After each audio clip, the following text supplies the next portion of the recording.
is going to be on plurals. Most students like to think that just adding an S to a word makes it plural. That would be incorrect. Now, plurals mean more than one. More than one is 1.5, 1.25, 155. Anything that is more than one is considered plural. Now, if it's singular, singular is just one. If you go out by yourself, you're single. If you do not have a significant other, you are single. One person, one thing is singular.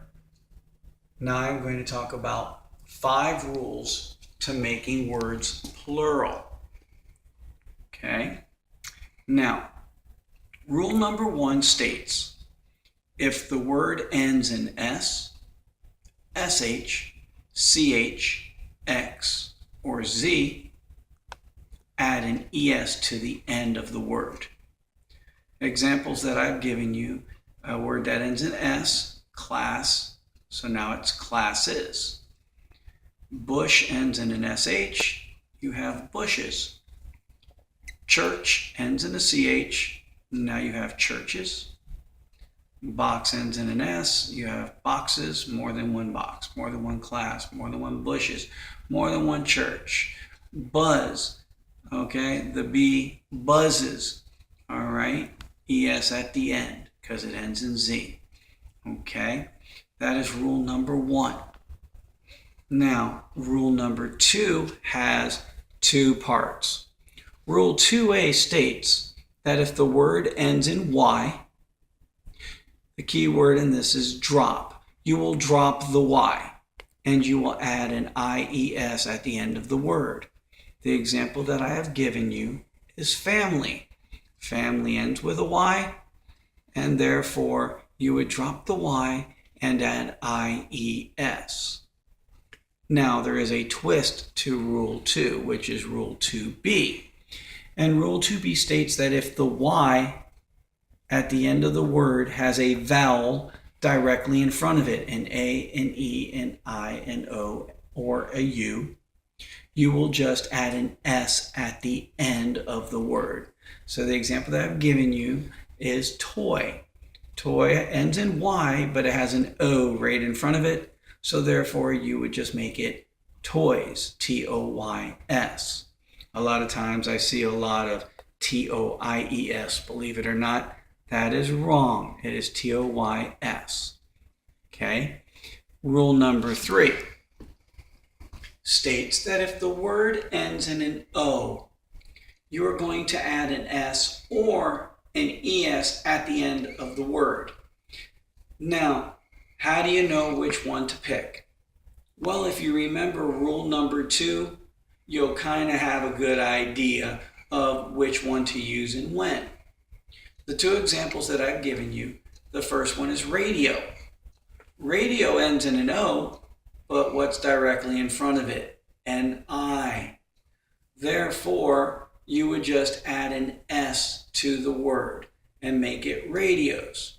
Part of the reason why you add an S instead of an ES is because there aren't too many words in the grand scheme of things in the English language that actually have 3 vowels in a row, let alone ending towards the end of the word. So radio, if you put an ES at the end of it, it'd be like radio-s. In this case, it just doesn't sound right and it doesn't look right. So just remember, if the O has a vowel in front of it, add an S. Echo ends in an O, but it does not have a vowel in front of it, so therefore you would add an ES and make it echoes, echoes, echoes. Get it? Huh? All right, rule number 4.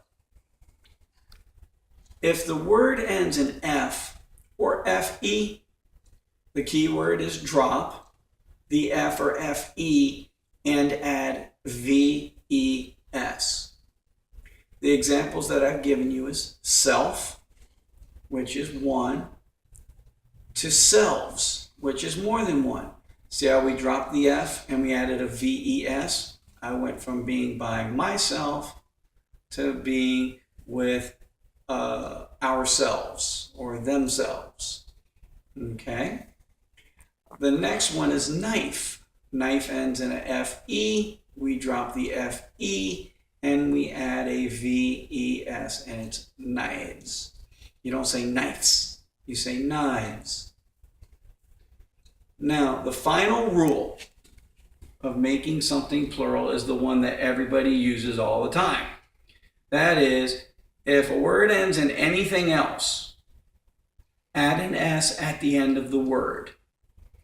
Dog ends in a G, dogs. Girl, girls. Chicken, chickens. You can keep on going. But if it doesn't apply to the other 4 rules, you just add an S.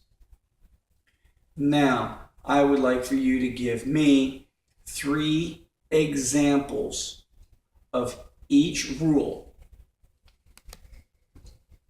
If you have an F, you need to give me 3 words ending in F and making them plural. If it's FE, I want 3 words for that. S, SH, CH, X, or Z. Give me 3 examples of each. So that will be your assignment when you get back into class, and then we will review on our worksheets and see if we've gotten it.